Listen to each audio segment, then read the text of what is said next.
The tabletop takeaway. Game mechanics on display. Three designers share the stage. Pick a genre and we'll play. The tabletop takeaway. Welcome back to the Tabletop Takeaway. I'm Ananda Gunaratna. I'm Charlie McCarran. And I'm Trevor Muller-Hagel. And today we're going to be talking about Mamma Mia. Mamma Mia! Yes. Which I think is maybe my favorite memory game. Ooh. Well, it's the one that I picked, so I guess it's probably... There's not that many memory games. But it's very good. It's a card game where you are baking pizzas. So each player has a hand of ingredients cards.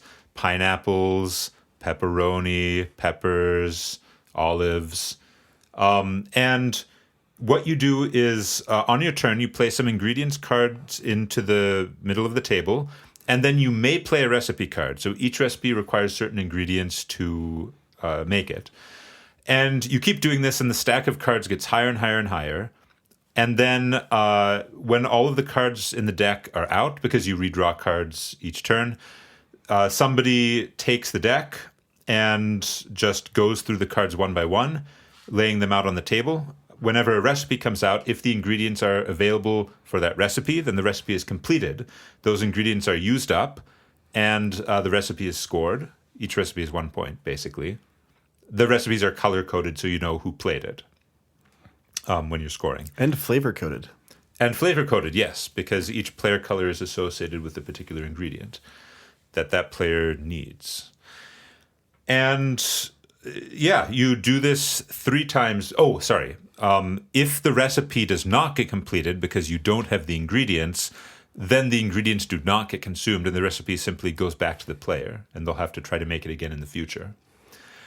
However, if you have ingredients in your hand at the end of the round, when one of your recipes comes out and it doesn't have the ingredients it needs, you can play an ingredient from your hand to make up the shortfall. So say your recipe requires 1 pineapple and 4 olives, and there's 1 pineapple and 2 olives on the table, but you have 2 olives in your hand, you can play those olives to complete your recipe. And that's pretty much it. You do this 3 times, and at the end of the game, whoever has completed the most recipes wins. And in the event that there's a tie, whoever has more ingredients, which actually happened in our game, whoever has more ingredients left in their hand at the end is the winner. Yeah, it's cool. I really like that.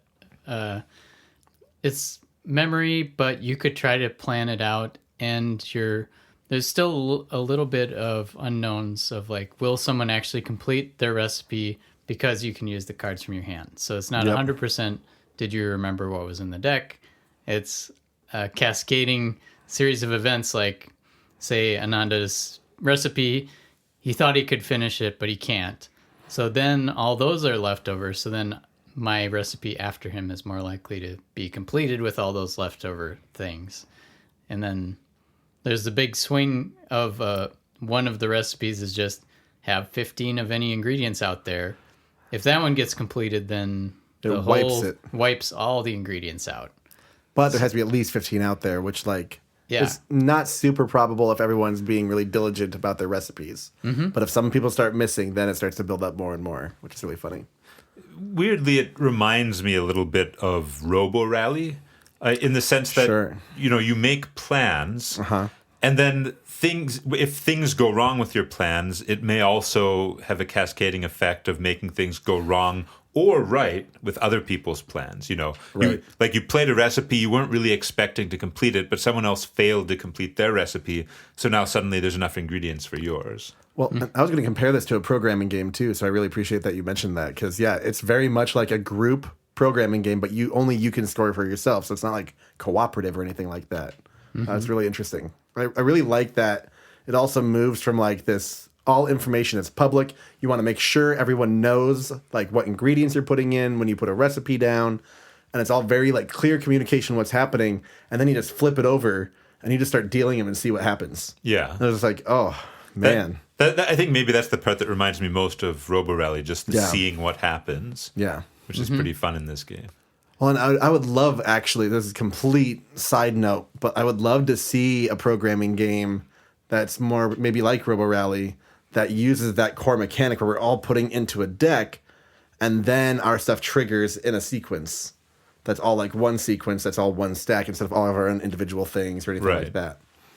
Well, and the nice thing is there's no decisions at that point. Right. It's just go through the deck. Yeah. Versus like Robo Rally, it feels like it shows its age a little bit in how long it takes to play.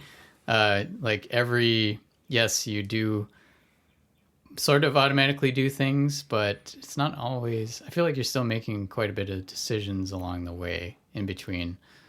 Maybe I'm mixing that up with mechs versus minions. Oh, but sure. Anyways, I was gonna mention that too. Like I've had game ideas of like a deck that you're kind of like pre-programming for yourself, but it was cool to see it as a group deck, and it is very satisfying to see like the flip over, and I feel like that's one thing that I think is a really underutilized thing in games in general.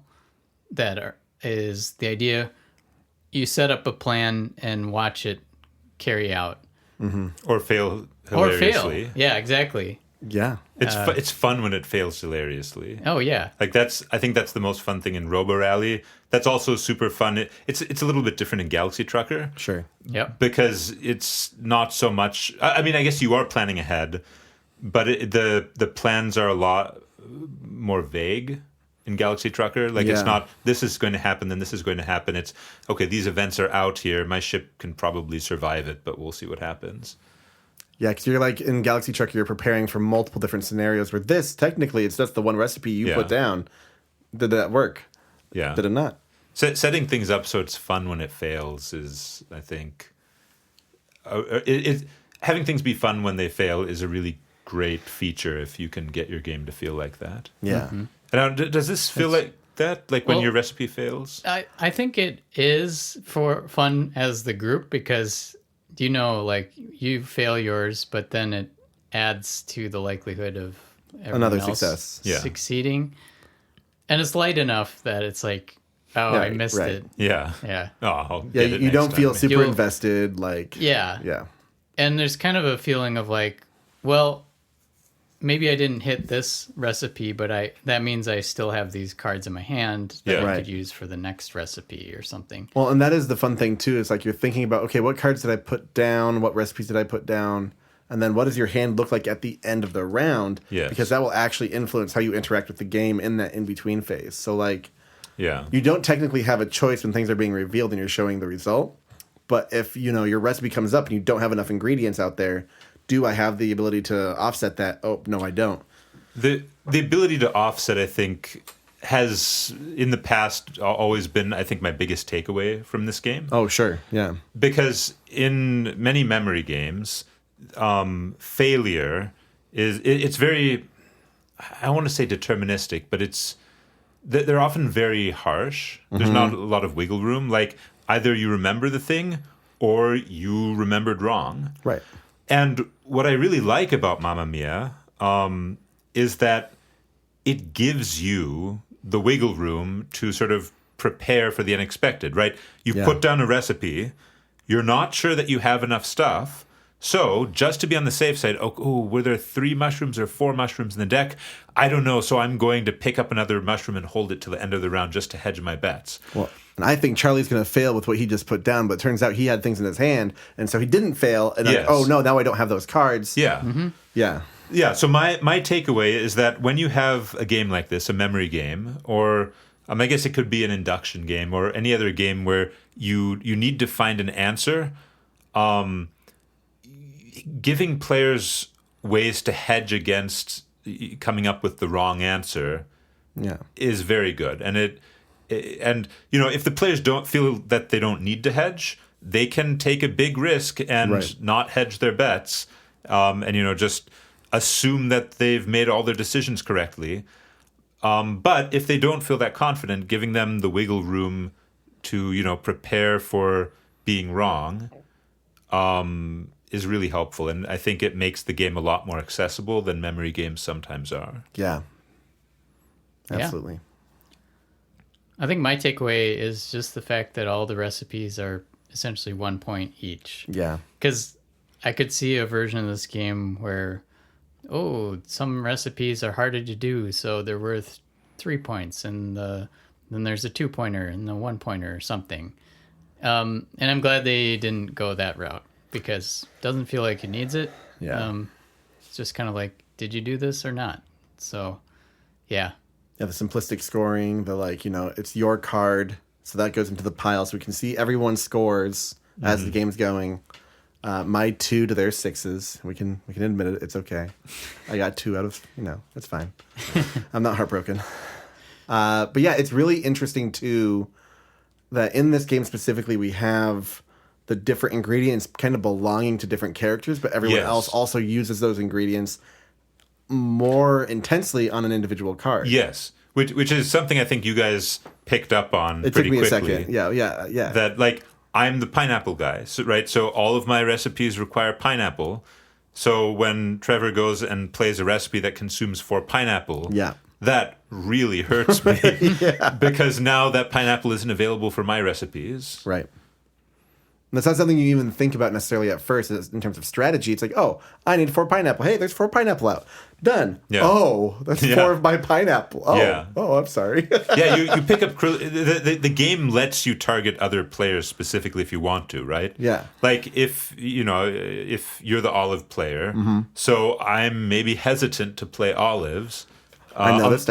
Unless I can play a recipe that's going to consume all of them, in which case I am very gung-ho about playing those olives. All of them. All of them, yeah. So my takeaway, I really want to lean into the kind of difference between the last game we played, Trio, and this, where Trio, you have all these different light memory moments. This one you have one stack. And so it's kind of testing the depth of your memory. And I think that's really interesting how that can kind of stretch your memory in a different way. And I really like how that's deepening, how much can I remember back to and kind of track that information as we're playing. I really think that's an interesting way to do it. And having it in one open source, everyone has this information stack. It's never turned upside down until you go to reveal them. So technically, all of us have the exact same information at all times. It's that's fascinating. Well, I mean, except for our hands. Which can be quite relevant. Yes, it can. Mm-hmm. Like when you guys are both holding olives at the end of the round. I'm not bitter. It's fine. Even you're not bitter. But no, I really like that kind of testing the depth versus the number of points you're trying to remember. Yeah, I think that's a really cool way to do it. Mm-hmm. Yeah. Well, what about the Mamma Mia card? Explain that. Oh, sorry, yes. So there is a card, the Mamma Mia card. If you draw it, you reveal it immediately and draw again. The player with the Mamma Mia card is the one who resolves everything at the end of the round, and they're also the one who goes first the next round. So it is actually, as it turns out, quite relevant going first the next round. Yeah. You get access to stuff. Yeah. Yeah, because all the leftover ingredients from the previous round stay available at the start of the next one. Yeah. It seems like a card that doesn't really need to be in the game, but... Well, but it also randomizes who receives that benefit instead of it being the next player. So you can't really plan around it until you have the card, and then you know what's going to happen. So maybe you change your strategy. I'm not sure, though. Yeah, my sense was... because the ingredients linger from round to round, drawing the Mamma Mia card, which, again, is completely random, does mean that you maybe have a little bit of an advantage next round, just randomly, because you can take advantage of all the ingredients that are left over. If it could somehow be attached to the person who scored the fewest points that previous round, then it could be a good catch-up mechanic. Yeah. But at its current state, it wouldn't do that. It just happened for me the first time because of luck. Yeah. Yeah, really interesting. I will give them credit for trying to fix what probably was the problem, that when the turn order passes, whoever goes first does get a huge advantage. And then if you're in a 4-player game, that means that out of the 3 rounds, one person's never going to get that. and the first person's not going to get the advantage of extra ingredients out. So I see why they did it. So yeah. That's interesting. It's like these little problems of game design that are so annoying because like they really don't matter for the rest of the gameplay. It's like, oh, well, we got to figure out a tiebreaker for this situation. Right. And we got to figure out like who's going to go first and What's on second? yeah. Any last thoughts on Mamma Mia? I love pizza, so this theme spoke to me deeply. Yeah. Yep. I really Making like pizza. the theme. Yeah, the theme is And- really good. I think it's just a really good card game. Yeah. Yeah, it plays pretty quick, and it does do a good job of, having you think about things. Where, a lot of those casual card games, you're just going through the motions. And so this actually had some good thought to it, which I really like. Yeah. It's a memory game, but even if you don't have the best memory, you can still play it. Yeah. Yeah. Cool. Well, tune in next time for another memory game. Hey, thanks for listening to The Tabletop Takeaway. This podcast is made possible by listeners like you. So please tell your friends and visit our website at thetabletoptakeaway.com, where you can suggest games and mechanics for us to cover next on the show.